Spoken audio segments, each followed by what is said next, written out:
Today we're talking with Tonya and Taylor.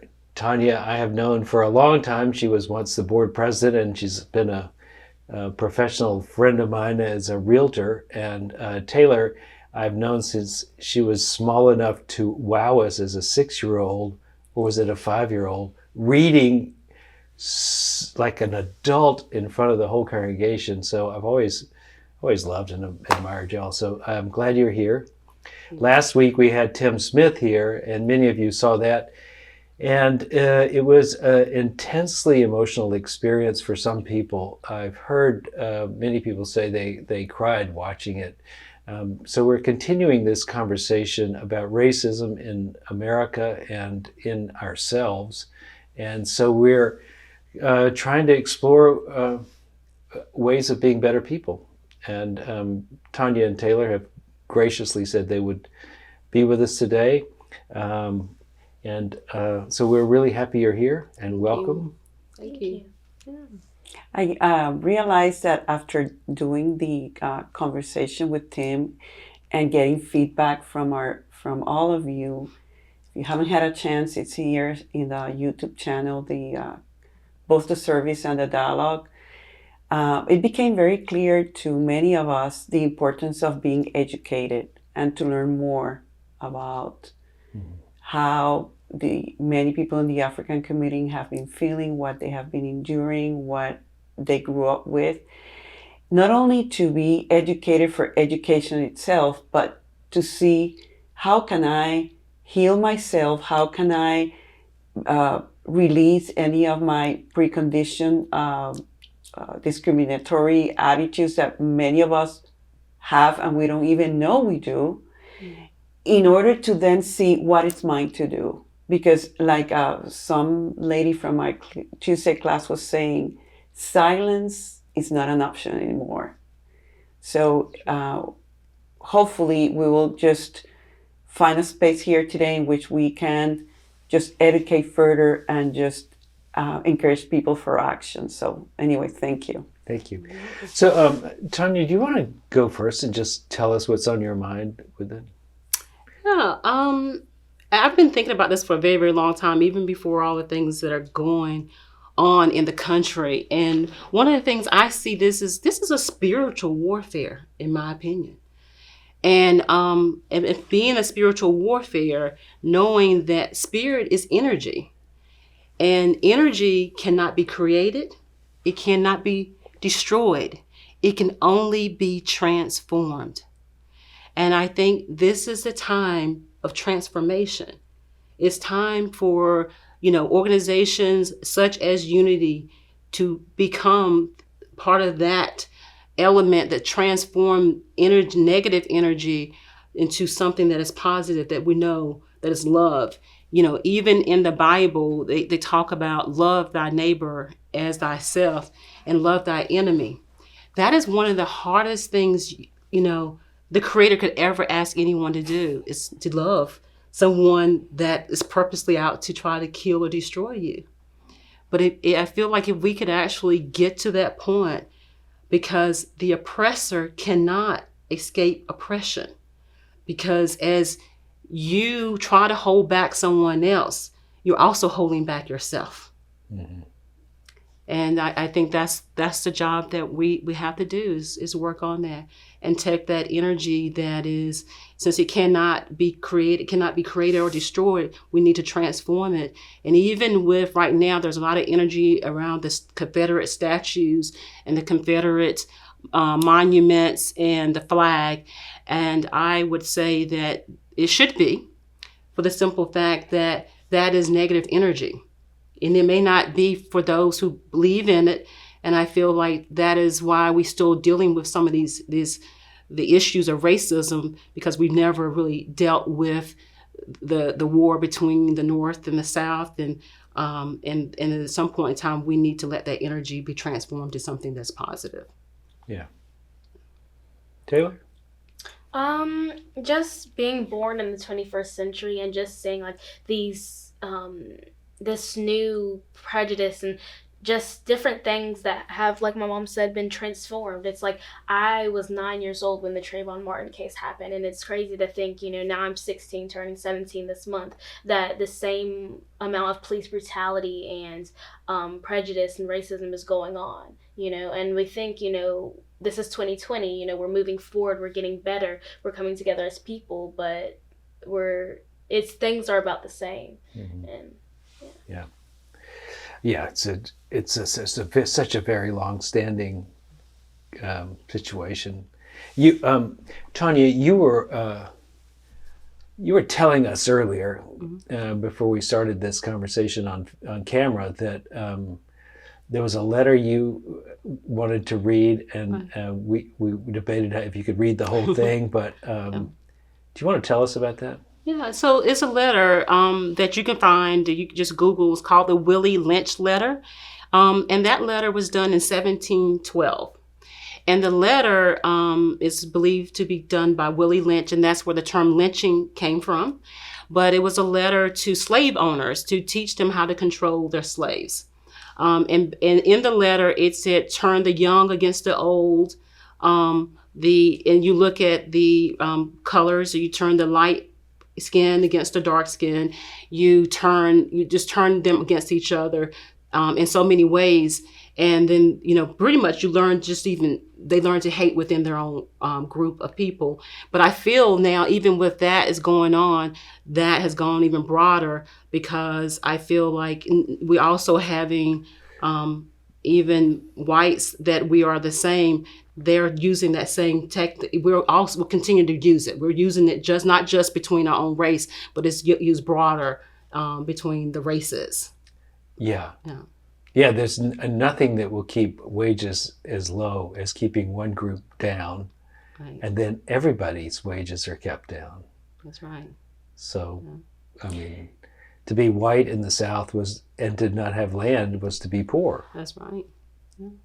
Mm-hmm. It's like divide and you will conquer, right? That's because right. When we create the illusion of separation, nobody wins. And I guess that many of us who are like spiritually sensitive, we're really seeing that Spirit is just bringing forth this opportunity for a deeper healing, so that we can just move forward as a humanity.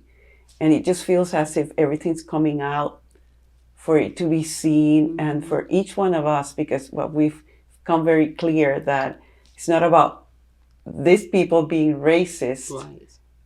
Do your own introspection and see where have you detached yourself or seen yourself different from any other human being for any other reason.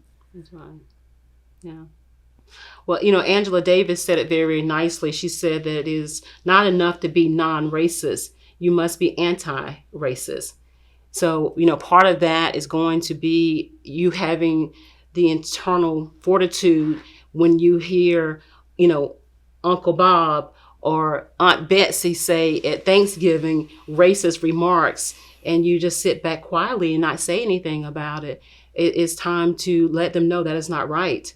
Your opinion is wrong, and and that, because that continues that legacy. The young kids hear Uncle Bob and Aunt Becky say these things, and they believe that to be true because they're their elders in the family, and they believe these things because they're hearing it. And if you, as an adult who believes differently, don't stand up, then you continue to let that spirit continue to live on, that negative spirit. And that's about action. That's an action thing we can do. Mm-hmm. And it takes courage. And there are times that we just don't have it, right? Mm-hmm. Which brings us to our own inner exploration as to why am I not taking a stand here? What am I really afraid of? Right.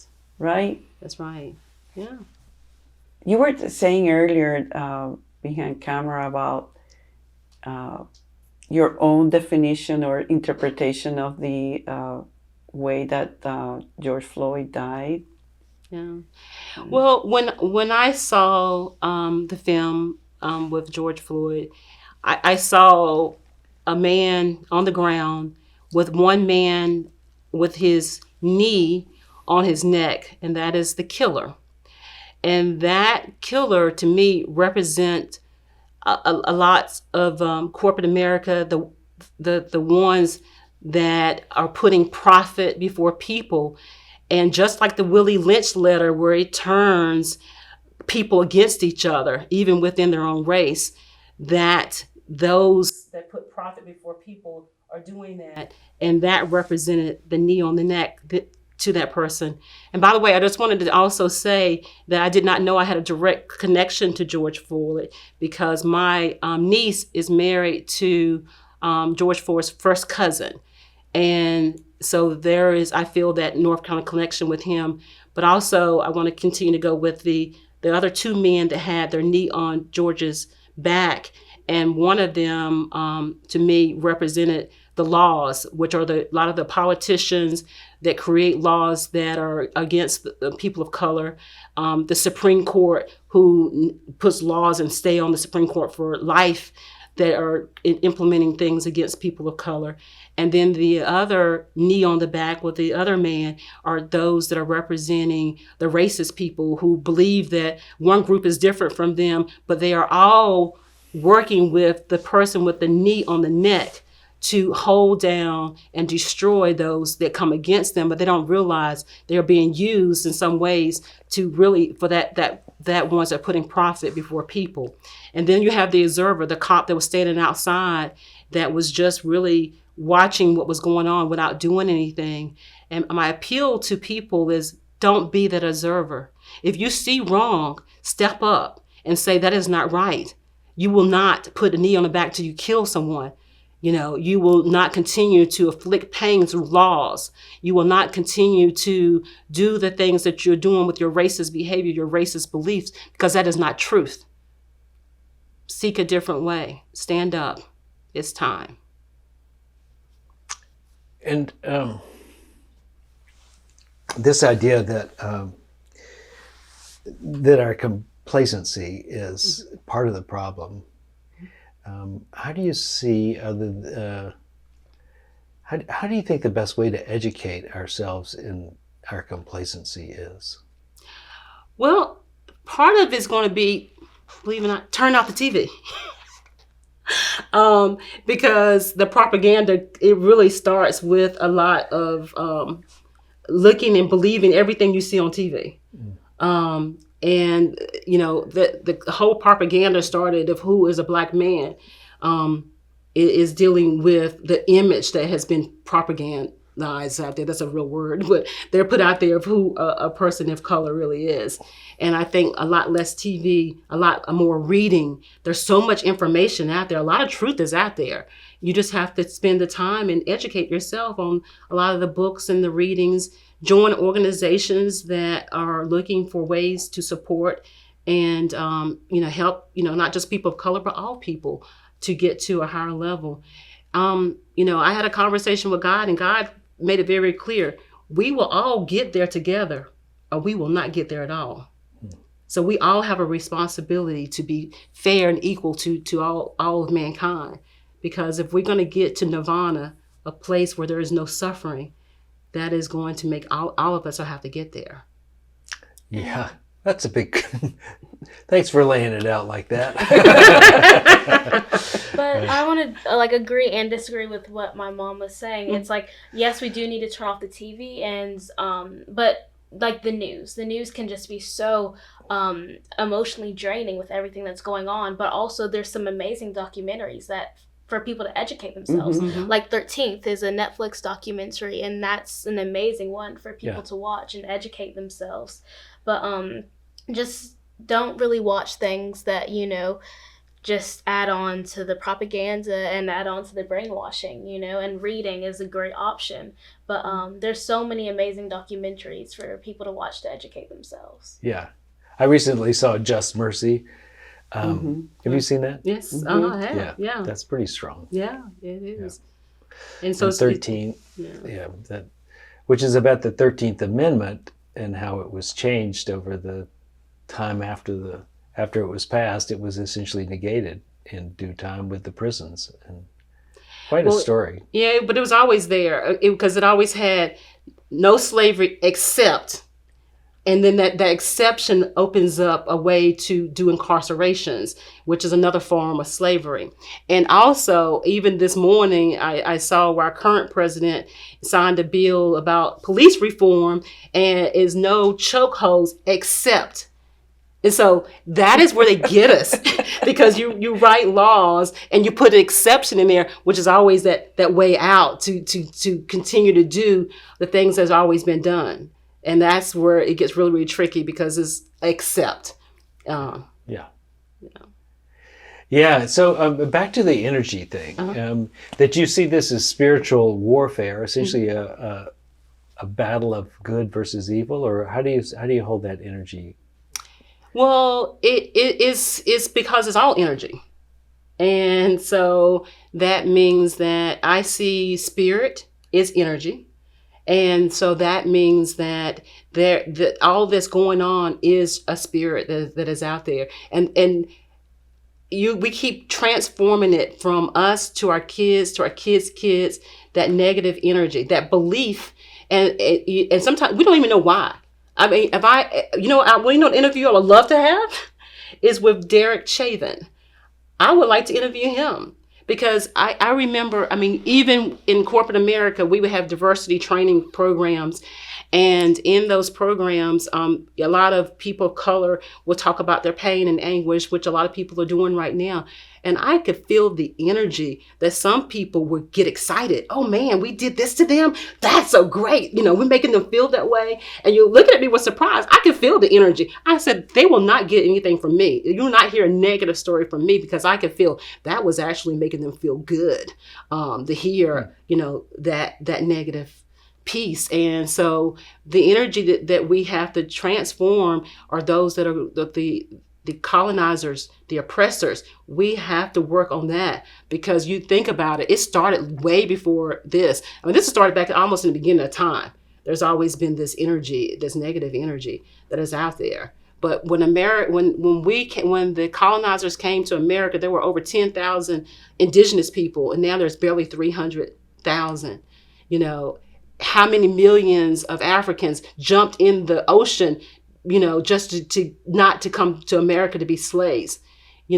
America has a high price to pay for all that they've done to be where there is. And then when I talk about privilege, and like I said, there's no laws there's no laws. You're privileged when there's not any laws that protect you, because you don't need a law to protect you, because all the laws are for you and about you. Yeah. So, yeah.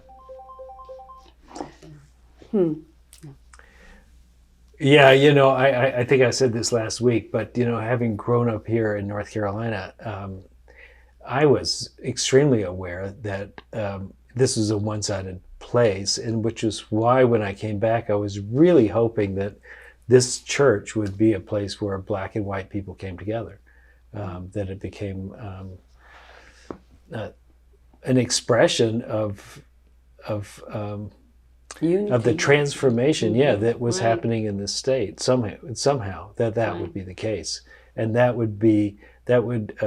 that's how I mollified my fear about coming back to Raleigh in general, was that it would be that we could do something good with it. Yeah. And that's why I chose Unity to be a member here. Is because when my daughter was about 2, I was looking for a church home, for her to participate. And the realization is Sunday mornings are the most segregated time in America, is Sunday mornings. And I was not going to continue to be a part of that problem. I felt there was a problem because we don't get to know each other. How can we say we're all one and we all praise and worship? It's supposed to be the same God or a God, and we do it at separate times, and that became okay. And so in order for me not to be a part of that, I chose Unity, because I did see people of all races, colors, all sexual preferences, all are welcome here. And that's the community that I wanted to be a part of, that welcomes all people. So Tonya and Taylor, I really want to thank you for this conversation. I'm sure we'll have another one. We'll probably do another dialogue with the two of you, but I appreciate you stepping up and expressing yourself, and thank you. Thank you. And I always appreciated that you were here you know, you made me proud in so many ways just to have you here. So Thank You're, you. you're Thank definitely you. women of power. I'm just looking at both of you and I just see your light. I see your love. I see your big presence. And I am a better person just knowing you. So thank you for sharing So this are path we. with all of us. And So tune in next week, and I expect that we'll have Tonya and Taylor back again next week. We'll have another conversation. From what we've talked about before, I know it's going to be well worth seeing. So we'll see you next week. see you. Thank you. Again, I want to thank Tonya and Taylor for their contribution to our dialogue today. I'm very glad they are so open and willing to speak with us about it, and so I think they're helping us become more alert to all that's going on. Next week, we will continue the conversation with them. Be sure and check that out as well. It was part of a long morning, and I love that next week they bring in the spiritual aspect. Tune in then.